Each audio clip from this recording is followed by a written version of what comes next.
மோர் twist. கள்ளக்குறிச்சியில் 2 நாளைக்கு முன்னாடி கிட்டத்தட்ட 31 பேர் விஷச்சாராயம் குடிச்சு இறந்து போயிருந்தாங்க. நேத்திக்கு பார்த்தீங்கன்னா 40க்கு மேலே பலி எண்ணிக்கை வந்து தாண்டிடுச்சு. நாள் ஆக பலி எண்ணிக்கையும் அதிகரிச்சுட்டே இருந்தது. கள்ளக்குறிச்சியிலையும் அதுக்கப்புறம் சேலம் அரசு மருத்துவமனையிலையும் கிட்டத்தட்ட 130 பேரை வந்து சேர்த்திருந்தாங்க. இன்னைக்கு பலி எண்ணிக்கை பார்த்தீங்கன்னா 55 தாண்டிடுச்சு. கலெக்டர் வந்து 2 பேரோட உடலை வந்து தோண்டி எடுக்க சொல்லியிருக்காரு. மெத்தனால் எங்கிருந்து வாங்கப்பட்டது, அதை பேர் மாற்றி எப்படி கொடுத்தாங்க அப்படிங்கிற எல்லா டீட்டெயிலும் தான் இந்த வீடியோவில் பார்க்க போகிறோம். அது மட்டும் இல்லாமல் இதற்கெல்லாம் பின்னாடி இருந்தது யார் அப்படின்னு சிபிசிஐடி வந்து கண்டுபிடிச்சிருக்காங்க. எல்லாத்தையும் டீட்டெயில்டாக பார்க்குவாங்க. நம்ம சேனலில் இந்த வீடியோ வந்து போடலாமா அப்படின்னு யோசிச்சுட்டே இருந்தேன். சின்ன பையன், இதெல்லாம் உனக்கு தேவையா அப்படின்னு வந்து சில பேர் சொல்லுவாங்க. மக்கள் இடத்துலேருந்து பார்க்குறப்ப இது கண்டிப்பாக போட்டே ஆகணும் அப்படின்னு பார்த்துட்டு இருந்தேன். எனக்கு வந்து டைம் வந்து சரியாக கிடைக்கலைங்க. அதனால தான் இந்த வீடியோ போட முடியல. இன்றைக்கி வந்து டைம் கிடச்சிது. அதனால் வந்து இந்த வீடியோ வந்து நான் போடுறேன். என்ன நடக்குதுன்னு பார்த்தீங்கன்னா, 2 நாளைக்கு முன்னாடி போய் சில பேர் வந்து கள்ளச்சாராயம் குடிச்சிட்டு வராங்க. குடிச்சிட்டு வந்து வீட்டுக்கு வந்த உடனே கண்ணு தெரியல, நெஞ்செல்லாம் வலிக்குது அப்படின்னு சொல்லிட்டு நிறைய பேர் வந்து டக்குன்னு வந்து ஹாஸ்பிட்டல் போய் சேர்க்கப்படுறாங்க. சேர்க்கப்பட்டதுக்கு அப்புறம் தான் தெரியுது அவங்க வந்து விஷச்சாராயம் குடிச்சிருக்காங்கன்னு.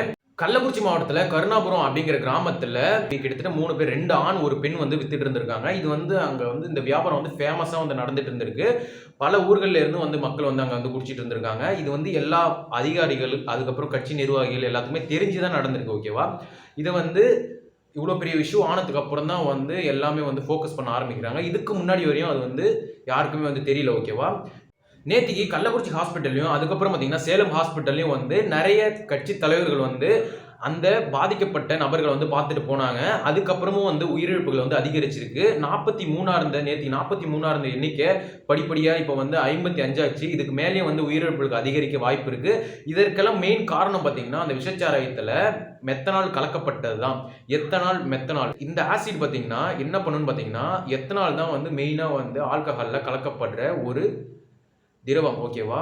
மெத்தனாலுங்கிறது ஒரு ரசாயனம். இது வந்து இந்த மெத்தனால் எது கலப்பாங்கன்னு பார்த்தீங்கன்னா, பெயிண்ட் இருக்குது பார்த்தீங்களா, வீட்டுக்கு அடிக்கிற பெயிண்ட், அதுக்கப்புறம் ஷூக்கு பாலிஷ் போடுறாங்க பார்த்தீங்களா, இதுக்கெல்லாம் யூஸ் பண்ணுற ஒரு கெமிக்கல் தான் வந்து மெத்தனால். இது வந்து விஷச்சாராயத்தில் கலந்ததுனால இவ்வளோ உயிரிழப்புகள் வந்து ஏற்பட்டிருக்கு. இது வந்து எல்லா அதிகாரிகளுக்கும் தெரிஞ்சே தான் நடந்திருக்கு. தமிழ்நாடு முழுக்க மதுக்கடைகள் இருக்கு. இதெல்லாம் அரசே தான் நடத்துது. கிட்டத்தட்ட 50 வருஷமா வந்து திமுகவும் அதிமுகவும் மாறி மாறி ஆட்சி பண்ணிட்டு வராங்க. இது மது ஒழிக்கிறதுக்கு வந்து ஒரு ஸ்டெப்பு கூட எந்த கட்சியுமே எடுக்கல. இது வந்து நான் ஓப்பனாக சொல்லுவேன். என்ன வச்சுங்களேன், சின்ன பையன் உனக்கு எதுடா இதெல்லாம் அப்படின்னு கேட்பீங்க. மக்கள் இடத்துலேருந்து பார்க்குறப்ப இதை ஓப்பனாக வந்து சொல்லி தான் ஆகணும்.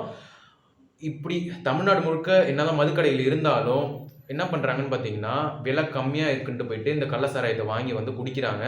குடிச்சிட்டு 150 ரூபா கொடுத்து கடையில் வாங்குறத விட 50 ரூபாய்க்கு இங்கே வாங்கிக்கலாமே அப்படின்னு சொல்லிட்டு குடியேறவர்கள் என்ன பண்ணுறாங்கன்னா இங்கே போய் வாங்குறாங்க. இதில் என்ன ஒன்றுன்னு பார்த்தீங்கன்னா, ஒரு ஹஸ்பண்ட் அண்ட் ஒய்ஃப் 2 பேருமே வந்து இறந்து போயிருக்காங்க. 2 பேருமே வந்து இந்த விஷச்சாராயத்தினால தான் குடிச்சு இறந்து போயிருக்காங்க. அந்த 55 பேரில் இவங்க 2 பேர் வந்து எப்படி சொல்கிறதுனா வச்சுங்களேன், அந்த லேடியும் வந்து ட்ரிங்க் பழக்கம் உள்ளவங்க. அதனால் அவங்களும் வந்து இந்த விஷச்சாராயத்தை குடிச்சிட்டு இறந்து போயிருக்காங்க. அவங்களோட பிள்ளைகள் 3 பேர் கிட்டத்தட்ட வந்து தனித்து விடப்பட்டிருக்காங்க. அவங்களுக்கு கவர்மெண்ட் வந்து நிதி உதவி பண்ணுறேன்னு சொல்லியிருக்காங்க. அரசே வந்து கல்வி செலவை ஏற்கும்னு சொல்லியிருக்காங்க. இத்தனை பேர் வந்து இறந்ததுக்கு மெயின் காரணம் பார்த்தீங்கன்னா மெத்தனால் தான். இந்த மெத்தனால் வந்து எப்படி வாங்கியிருக்காங்கன்னு பார்த்தீங்கன்னா, 3 நாளாக வந்து இவ்வளோ பிரச்சனை நடந்துட்டு இருக்கு. இப்போ தான் வந்து சிபிசிஐடி வந்து கண்டுபிடிச்சிருக்காங்க. பெயிண்டில் கலக்கிற தின்னரை வாங்குறதா கணக்கு காட்டி 1000 லிட்டர் மெத்தனால் வந்து வாங்கியிருக்காங்க. மெத்தனால் வாங்கி இவ்வளோ சாராயத்தையும் காய்ச்சிருக்காங்க. அதில் வந்து மெத்தனால் என்ன பண்ணியிருக்காங்கன்னு பார்த்தீங்கன்னா, மெத்தனாலில் வேறு எந்த ஒரு இதுவுமே கலக்காமல் 20% தண்ணி மட்டுமே கலந்து இவங்க வந்து நேரடியாக கொடுத்துருக்காங்க. அதனால் இவ்வளோ பேர் வந்து உடனடியாக இறந்து போயிட்டாங்க. மெத்தனால் குடித்தா என்ன ஆகும்னு பார்த்தீங்கன்னா, அது வந்து ஒரு ரசாயனம். சரியா? அது வந்து உடலில் போன உடனே ஃபஸ்ட்டு வந்து நுரையீரலை பாதிக்கும். அதுக்கப்புறம் வந்து நேராக வந்து மூளையோட இணைஞ்ச பகுதி தான் கண். சரியா? மூளையும் கண்ணும் வந்து ஒரே ஜாயிண்ட்டு தான். மூளையோடு சேர்ந்த ஒரு பகுதி. கண் வந்து தனி பகுதி கிடையாது. அதனால் கண்ணை வந்து ஃபஸ்ட்டு பாதித்து கண் வந்து தெரியாமல் போயிடும். அதுக்கப்புறம் ஒரு உறுப்பாக வந்து செயலிழக்க வந்து ஆரம்பித்து மொத்தமாக வந்து உயிர் போயிடும். இதுக்கு வந்து என்ன சொல்லியிருக்காங்கன்னு பார்த்தீங்கன்னா, டாக்டரு ஃபஸ்ட்டு வந்து இந்த விஷச்சாராயத்தை குடிச்சிட்டா, மெத்தனாலை குடிச்சிட்டா அதுக்கு ஆப்போசிட்டாக இல்லை பாசிட்டிவாக வந்து திருப்பி வந்து சாராயத்தை குடிச்சிட்டா வந்து கொஞ்சம் அதுக்கும் இதுக்கும் ஈக்குவல் பண்ணிவிடும். அதுக்கப்புறம் வந்து டயாலிசிஸ்லாம் பண்ணி இதை வந்து காப்பாற்றுறதுக்கு வாய்ப்பு இருக்குது அப்படின்னு வந்து சொல்லியிருக்காங்க. இந்த விஷச்சாராயத்தில் பார்த்தீங்கன்னா டர்பண்டைன் ஆயில வந்து கலந்துருக்காங்க. இதுக்காக கடலூரை சேர்ந்த 2 பேரை வந்து அரெஸ்ட் பண்ணியிருக்காங்க. இதுவும் வந்து ஒரு மெயின் ரீசனா சொல்லப்படுது. கிட்டத்தட்ட இன்னும் 50க்கும் மேற்பட்ட நபர்கள் வந்து 2 ஹாஸ்பிட்டல் கள்ளக்குறிச்சி அண்ட் சேலம் 2த்துலயும் வந்து அட்மிட் பண்ணப்பட்டிருக்காங்க. இவங்கள்ல எத்தனை பேர் வந்து உயிரிழப்பாங்கன்னு தெரியல. ஏன்னா ஒரு சில உறுப்புகள் வந்து செயலிழந்துருச்சுனாலே உடலை வந்து காப்பாற்றுறது வந்து ரொம்ப கஷ்டம். அது மட்டும் இல்லாமல் தமிழ்நாடு அரசு வந்து இதை ஊக்குவிக்கிற விதமாக வந்து 10 லட்ச ரூபா வந்து நிவாரண நிதி கொடுத்துருக்கு. இதை வந்து நான் கொடுக்க வேணாம்னு சொல்ல, ஏன்னா அவங்க வந்து கஷ்டப்படுற ஃபேமிலியாக இருந்தால் அவங்களுக்கு கொடுத்து உதவலாம், தப்பு கிடையாது. இப்போ வந்து இராணுவத்தில் உயிரிழந்தவங்க, அதுக்கப்புறம் வந்து இப்போ சிவகாசிலாம் பார்த்தீங்கன்னா பட்டாசு வெடி விபத்து இந்த மாதிரி நிறைய ஏற்படுது. இதுக்கெல்லாம் வந்து இந்த மாதிரி பெரிய பெரிய நிவாரண நிதிலாம் அறிவிக்க மாட்டாங்க. சும்மா சாராயம் குடிச்சு உயிரிழக்கிறவங்களுக்கு இவ்வளோ பெரிய நிதி வந்து தருது கவர்மெண்ட். அது வந்து நான் தப்பாக சொல்லல. அது மட்டும் இல்லாமல் அந்த இறந்த அப்பா அம்மா இருக்காங்க பார்த்தீங்களா, அவங்களுடைய குழந்தைகளுக்கு அரசு வந்து கல்வி செலவு ஏற்கனவே வந்து சொல்லியிருக்காங்க.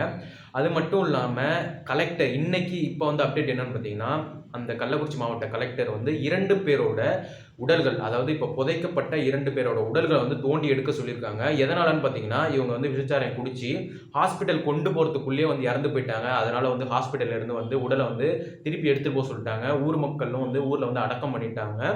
அதனால திருப்பி வந்து அந்த உடலை வந்து தோண்டி எடுத்து பிணக்கூறு ஆய்வு வந்து செய்யணும் அப்படின்னு வந்து சொல்லியிருக்காங்க. ஏன் செய்யணும்னு பார்த்தீங்கன்னா, இவங்க வந்து விஷச்சாராயம் குடிச்சு தான் இறந்தாங்களா அப்படிங்கிறத கன்ஃபார்ம் பண்ணுறதுக்காக வந்து இதை வந்து சொல்லியிருக்காங்க. அது மட்டும் இல்லாமல் இன்னொரு முக்கியமான விஷயம், இதுக்கு முன்னாடியே 2 உயிரிழப்புகள் வந்து ஏற்பட்டிருக்கு.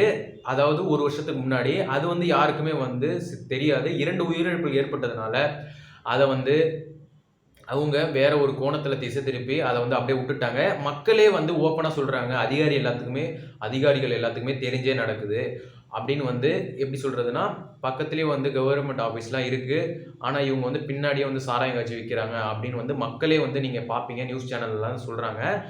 ஆனாலுமே என்ன பண்ணுறாங்கன்னு பார்த்தீங்கன்னா, இவங்க வந்து எப்படி சொல்கிறதுனா, இவங்க எல்லா அதிகாரிகளும் தெரிஞ்சு மாமூல் எல்லாம் வாங்கிட்டு தான் வந்து இந்த சாராயத்தை விற்க விட்டுருப்பாங்க அப்படின்னு வந்து மக்கள் சொல்கிறாங்க. நான் சொல்லல, அங்கே இருக்கிற மக்களே வந்து சொல்கிறாங்க. ஓகேவா? அதனால் அதிகாரிகள் மேலே வந்து இப்போ வந்து அரசு வந்து நடவடிக்கை எடுக்குது. ஆனால் அரசுக்கும் தெரியாமலா நடந்திருக்கும், எல்லாம் வந்து தெரிஞ்சு தான் நடக்கும். இவ்வளோ ஒயின் ஷாப்லாம் இருக்குது, ஆனால் இருந்தாலும் வந்து மலிவான விலையில் மக்கள் கிடைக்கும்.